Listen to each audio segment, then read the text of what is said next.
Morning students, welcome to our channel entertainment with education. बच्चों, आज हम 9th क्लास की वर्कशीट नंबर 91 में चैप्टर नंबर 15 में प्रायिकता का रिवीजन करेंगे। तो अब यहाँ पर देखिए, इसमें क्या दिया हुआ है कि चिकित्सा जांच के दौरान एक कक्षा के विद्यार्थियों के भार का रिकॉर्ड दिया गया है।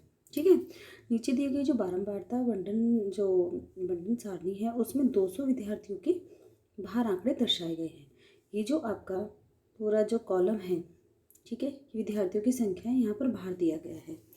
तो इससे रिलेटेड आपको प्रायिकता से कुछ है ना, कुछ क्वेश्चंस दिए हुए हैं बच्चे। ये आपका केस स्टडी टाइप क्वेश्चन है।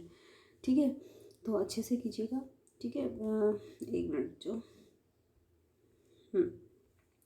तो यहाँ पर हम देखेंगे तो जो पहला क्वेश्चन है, टोटल विद्यार्थी कितने हैं हमारे 200। उसमें से यहाँ पे वर्ग अंतराल दिए हुए हैं और पहला क्वेश्चन है आपका जो दिया हुआ है वो ये है कि अंतराल 46 से 50 किलोग्राम में जो हमें प्रायिकता ज्ञात करनी है, जिसका वर्ग अंतराल 46 से 50 के बीच में हो। 46 से 50 ये रहा, इसके सामने कितना है 34।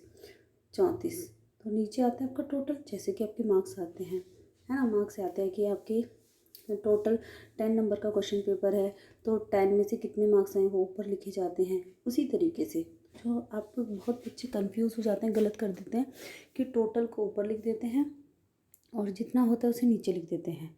तो उसे ध्यान रखने के लिए आप याद रखिए, जैसे आपके टेस्ट होते हैं या आपका एग्ज़ाम होता है तो नीचे आपके हाईएस्ट मार्क्स आते हैं, है ना, यानी कि आपके टोटल मार्क्स नीचे आते हैं और ऊपर आपके जो आपने गेन किया वो आता है। सेम वही प्रोसेस यहाँ पर है, क्योंकि मैंने बहुत बार देखा है कि बच्चे ऐसी मिस्टेक करते हैं, लिखा सही होता है लेकिन उसको उल्टा लिख देते हैं, अंश को हर बना देते हैं, हर को अंश बना देते हैं। तो बस इतना ध्यान रखिए, जो यूटी वाला या पेपर आपके जो भी होते हैं उनमें जिस तरीके से मार्क्स दिए जाते हैं, नीचे टोटल नंबर होते हैं और जितने आपके आए वो ऊपर होते हैं, उसी तरीके से लिखना है।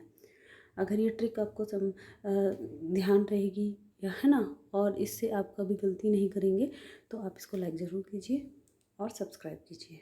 अब आगे देखिए, तो इसमें आपका 34 हो गया, टोटल कितना है 200। ठीक है, यानी कि जब आप इसको कट करोगे, यह पॉइंट में है तो हम इसको कट कर लेते हैं, तो 17/100 हो गया, यानी कि आपका 0.17 आ जाएगा। तो आपका जो बी ऑप्शन है वो आपका सही है। इसके बाद है आपका 60 किलोग्राम हो या 60 से कम हो। अब इसने बोला है या तो 60 हो, ये रहा है ना, या तो 60 हो या 60 से कम हो। तो आपके जितने भी पार्ट हैं आप इन सबको प्लस करेंगे और प्लस करके डिवाइडेड बाई 200 कर देंगे।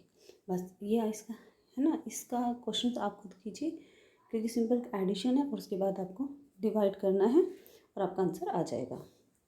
नेक्स्ट, और आंसर आप मुझे कमेंट करके ज़रूर बताइए।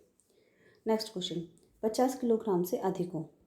अब जो 50 किलोग्राम से अधिक बोला है तो 50 किलोग्राम कहाँ पर है, ये रहा। ठीक है, 50 से अधिक है तो हमारे ये जो 27 से शुरू हो रहा है ये वाला पोर्शन, हम इनको ऐड करेंगे, फिर वो 200 से डिवाइड कर देंगे तो हमारा इसका आंसर भी आ जाएगा। आई थिंक आपको समझ आ रहा है, कैलकुलेशन आप कर ही सकते हैं। नेक्स्ट है 41 kg हो या 55, मतलब 41 से 55।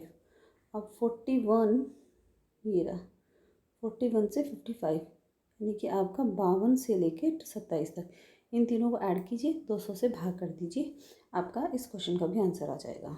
नेक्स्ट है 31 से कम न हो। ठीक है, अब 31 से कम ना हो यानी कि सारे के सारे 31 से ज़्यादा हैं, है ना। तो 31 से ज़्यादा है तो इसका मतलब क्या हुआ, इन सब का सम तो आ जाएगा 200 डिवाइडेड बाई 200 हो जाएगा, आंसर क्या आ जाएगा 1। तो इसका तो सिंपल है, सीधा इसकी जो प्रायिकता है वो क्या आ जाएगी 1, सी ऑप्शन। आई थिंक आपको समझ में आया होगा बच्चों, है ना। जिन क्वेश्चंस के मैंने आपको हिंट दिए हैं आप उन क्वेश्चंस के आंसर मुझे कमेंट करके बताइए। उम्मीद करती हूँ समझ आया होगा। लाइक ज़रूर कीजिए और सब्सक्राइब कीजिए, बाकी फ्रेंड्स को भी शेयर कीजिए। थैंक यू बच्चों।